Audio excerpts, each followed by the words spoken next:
What's up for April? The Seven Sisters meet the evening star. Mars continues its getaway. And unpacking the moon illusion. At the beginning of April, look to the west each evening in the couple of hours after sunset as Venus visits the Pleiades. Watch each night from the 1st through the 5th as Venus climbs higher in the sky each evening, crossing through the Pleiades star cluster. The real highlight is on April 3rd when Venus will appear inside the Pleiades, meaning it'll be in the same field of view through binoculars or a telescope with a wide field of view. This should be spectacular if the weather's clear where you are, so here's wishing you clear skies. The Planetary Quartet of Jupiter, Saturn, Mars, and the Moon once again make a showing in mid-April. Since giving Jupiter and Saturn the slip last month, the red planet continues its getaway from the gas giants in this month's morning skies.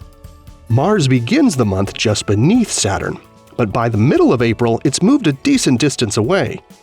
The Moon swings by on the 14th, 15th, and 16th. The three planets won't appear close together in the sky again for a couple of years, so catch them now if you can. And Earth is currently catching up to Mars in its orbit as the two planets come into the right position for the launch of NASA's Mars 2020 mission and its newly named Perseverance rover. Most of us have had the experience of watching the full moon rise in the distance, maybe over a city or a distant mountain, and it looks huge. In fact, it's got the very appropriate, if unimaginative, name of the moon illusion. Although this illusion has been known for thousands of years, there still isn't a truly satisfying scientific explanation for why we see it.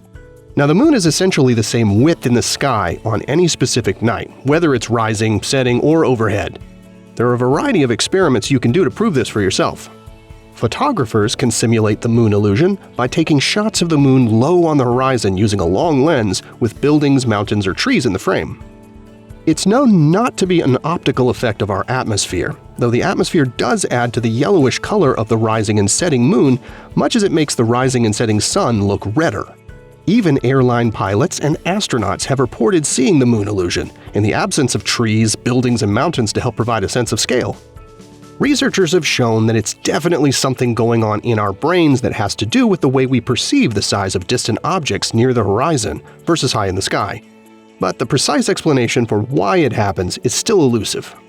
So until someone puzzles out exactly what our brains are up to, it's probably best just to enjoy the moon illusion and the moody, atmospheric, and sometimes downright haunting vistas it creates. Here are the phases of the moon for April. You can catch up on all of NASA's current and future missions at nasa.gov. I'm Preston Dykes from NASA's Jet Propulsion Laboratory, and that's what's up for this month.